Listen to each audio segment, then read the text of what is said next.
Hello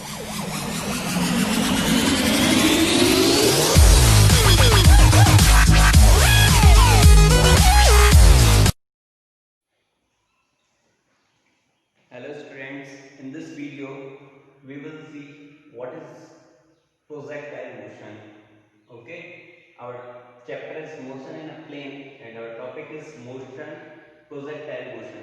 Projectile motion को हिंदी में कहते हैं प्रक्षेप्य गति। क्या कहते हैं? प्रक्षेप्य गति। और ये किस टाइप की मोशन होती है? जब मोशन प्लेन में हो उसमें बात करेंगे। मोशन इन स्ट्रेट लाइन यानी सरल रेखा में जो हमने मोशन देखी थी उसमें क्या था? कोई भी ऑब्जेक्ट एक स्ट्रेट लाइन में ट्रेवल करता था, या तो वो एक्स एक्सिस के अलोंग या बाय जेड या किसी भी एक लाइन के अलोंग वो ट्रेवल करता था। लेकिन इसमें क्या करेंगे हम? इसमें किसी भी ऑब्जेक्ट को वर्टिकल के अलावा, है ना, वर्टिकल के अलावा अगर हम थ्रो करें तो ये क्या करेगा? अंडर द ग्रेविटी इसकी जो मोशन है वो किसके अंडर में होगी? ग्रेविटी के अकॉर्डिंग होगी, है ना। एक्सेलरेशन किसके कारण जनरेट होगा? इसमें ग्रेविटी के कारण। वो हमको देखना है। तो सबसे पहले अगर हम मान के चलें इसको हमने हॉरिजॉन्टल से किसी एंगल पे थ्रो किया, वर्टिकली अगर थ्रो करते तो क्या होता है? वो स्ट्रेट लाइन में मोशन हो जाती है। इसलिए कुछ एंगल क्रिएट करके थ्रो कर सकते हैं। इस टाइप की मोशन को प्रोजेक्टाइल मोशन कहते हैं। अब प्रोजेक्टाइल मोशन दो टाइप की होती है, एक हॉरिजॉन्टल, है ना, ये वाली कौन सी बताई मैंने? Oblique projectile, oblique projectile. और एक और होती है कौन सी?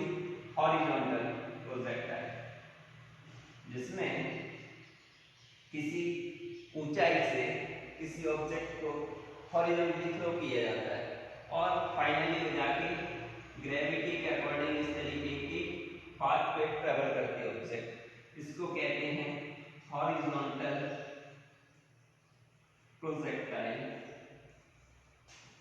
Horizontal projectile motion. और ये किस टाइप की? Oblique projectile motion. मेनली हमको ऑब्लिक प्रोजेक्टाइल का देखना है कि इसका कैसे पाथ किस तरीके का है ना। स्ट्रेट लाइन तो नहीं है, ये तो क्लियर है, लेकिन उसके अलावा क्या है? कौन सा पाथ है? दूसरा, अगर किसी ऑब्जेक्ट को हम एंगल थीटा से किसी वेलोसिटी के साथ थ्रो कर रहे हैं तो मैक्सिमम कितनी ऊंचाई तक वो जाएगा, जिसको हम कहते हैं मैक्सिमम हाइट। कितनी रेंज यानी कि कितनी दूर जाके वो दूसरे पॉइंट पे जाके गिरेगा, उसको हम कहते हैं रेंज, है ना। और थर्ड, इस पूरे जो इंटरवल है इस पूरे फ्लाइट का, उसको हम कहते हैं टाइम ऑफ फ्लाइट, यानी कितनी देर तक कोई भी ऑब्जेक्ट हवा में ट्रेवल किया। Okay, so we will discuss this type of projectile motion in our video. First of all, make it a sketch of projectile motion. Suppose we have thrown an object with initial velocity u, यानी कि u velocity, u initial velocity के साथ हमने किसी object को throw किया है। कितने एंगल के साथ? हॉरिजॉन्टल से थीटा एंगल पे। यहाँ पे अब वेलोसिटी, ये रिजल्टेंट वेलोसिटी है x और y एक्सिस में, लेकिन इसका x में भी कुछ कंपोनेंट होगा because velocity is a vector quantity. तो यहाँ पे कितना कंपोनेंट होगा? वो होगा u cos थीटा और यहाँ पे u sin थीटा। ठीक है। नेक्स्ट, यहाँ पे अगर मान के चलो ये कितनी ऊंचाई तक जा रहा है तो मैक्सिमम हाइट हमने क्या ले ली? h। यहाँ कितनी रेंज उसने प्राप्त की? उस रेंज को हमने ले लिया कैपिटल R। सबसे पहले हमको इसका निकालना है कि किस तरीके का ये पाथ फॉलो करेगा। तो सबसे पहले हम मान के चलते किसी टाइम t पे ये ऑब्जेक्ट t पॉइंट पे पहुंच गया है। टाइम t होने के बाद यहाँ से स्टार्ट हुई इसकी मोशन, t टाइम बाद ये कहाँ पे पहुंच गया? पॉइंट t पे। इसके कोऑर्डिनेट हैं x, y। क्या कोऑर्डिनेट है इसके? x, y। इसका क्या मतलब है?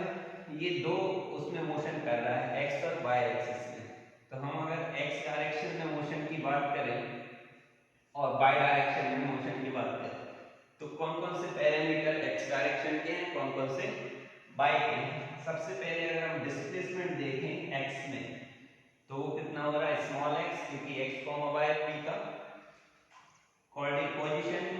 फिर एक्सेलरेशन एक्स डायरेक्शन में कितना है, तो आंसर इज 0, क्योंकि ग्रेविटी हमेशा वर्टिकल डायरेक्शन में लगता है, एक्स हॉरिजॉन्टल में कभी एक्ट नहीं करता। नेक्स्ट अगर हम टाइम देखें तो टी टाइम बाद हमने इसकी पोजीशन ली है x comma y. Next s y की बात करें तो ये कितना हो जाएगा y acceleration in y direction is minus g time t. एक चीज हम पहले ही देख चुके हैं, एक्स डायरेक्शन में वेलोसिटी कितनी है, इनिशियल वेलोसिटी जो है वो है u cos थीटा। यहां पे कितनी है u y equals to u sin theta. इन पैरामीटर के साथ हम लॉज ऑफ मोशन लगाएंगे अलग अलग डायरेक्शन में, x के लिए भी और y के लिए भी, क्योंकि न्यूटन्स जो laws of equation of motion है ना, इक्वेशन ऑफ मोशन है वो क्या है, वो किसी एक स्ट्रेट लाइन में मोशन के लिए भी एप्लीकेबल है। तो हमने इसको दो पार्ट में डिवाइड कर लिया, एक एक्स डायरेक्शन है बाय। अब हम लगाएंगे s equals to by second equation of motion s equals to ut plus half at square. So s will be equals to x, u is u cos theta time t 1 upon 2 a0 t square. So what we will get, x equals to u cos theta into t, equation first. Now again apply same formula for the y axis. So displacement is y, initial velocity is u sin theta, time taken is t, 1 upon 2 is minus d t square. Okay, y equals to, can you put the value of t from the equation first? Okay, u sin theta t की place पे क्या आ जाएगा x upon u cos theta plus minus minus 1 upon 2 z t square means x square upon u square cos square theta. Okay clear. Now next step, u will be cancel out, sin theta upon cos become tan theta into x minus 1 upon 2 z x square u square cos square theta. Okay, pause video to note it down because we have completed our path of trajectory. इसको क्या कहते हैं, path of trajectory कि किस type से होना चाहिए, है ना।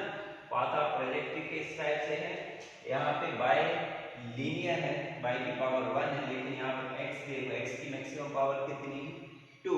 और जब भी इस टाइप की इक्वेशन होता है तो वो इक्वेशन किसका होता है, पैराबोला का। जो शेप हमने बनाया वो किसका कहलाएगा, पैराबोलिक इक्वेशन। इसका मतलब जो हमारा पाथ ऑफ ट्रैजेक्टरी है वो कैसा है, पैराबोलिक है। वीडियो को पॉज करके इसको नोट कर सकते हैं।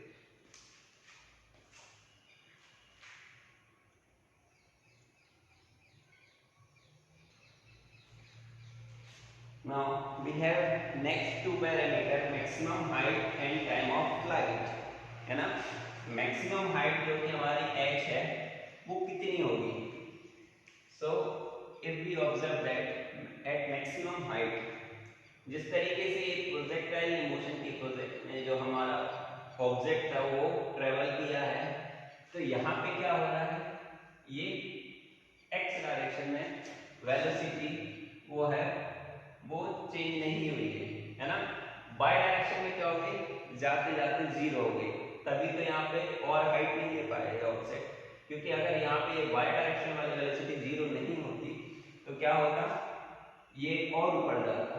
तो हम क्या कर सकते हैं, यहाँ मैक्सिमम हाइट के लिए again s equals to u t, और we can say third equation of motion v square equals to u square plus 2as y direction के लिए लगाना है।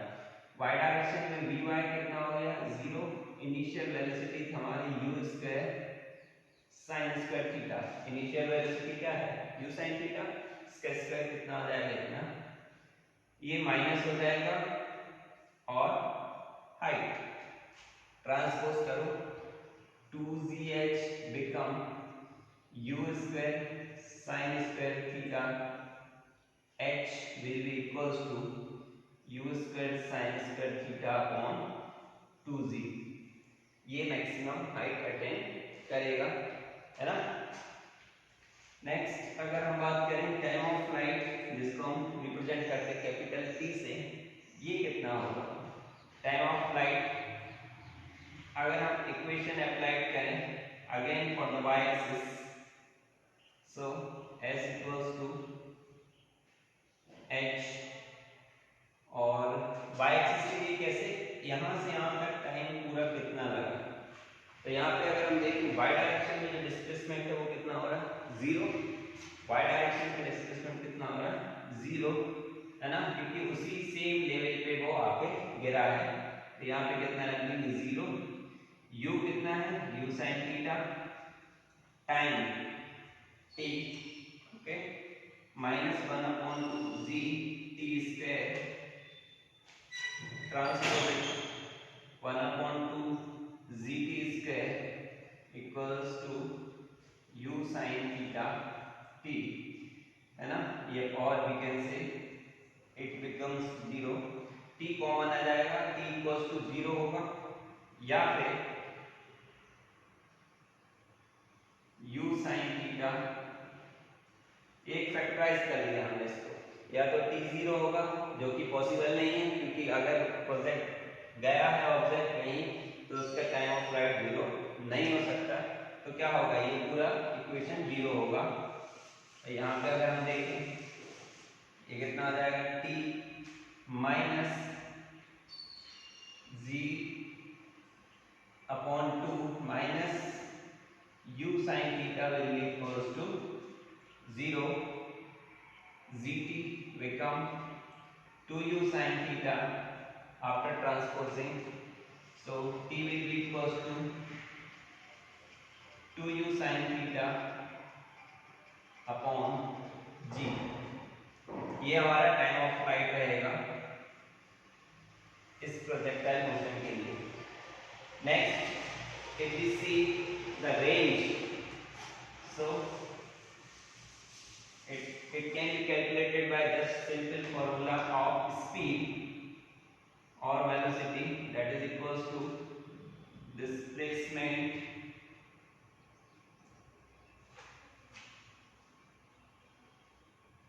upon time interval। We need to calculate the displacement in the x direction, so velocity in x direction is u cos theta, displacement is r, time u sin theta upon g। यहाँ से इसका into करना है, 2u sin theta upon g होता है time of flight जो अभी निकाला, r कितना हो जाएगा, r will be equals to u square 2 sin theta cos theta upon g।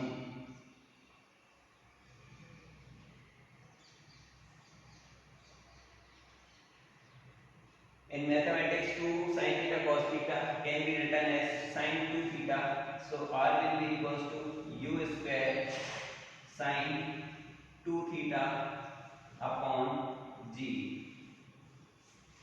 Projectile motion में तीन पैरामीटर्स हमने देखे, maximum height, range and time of flight, है ना।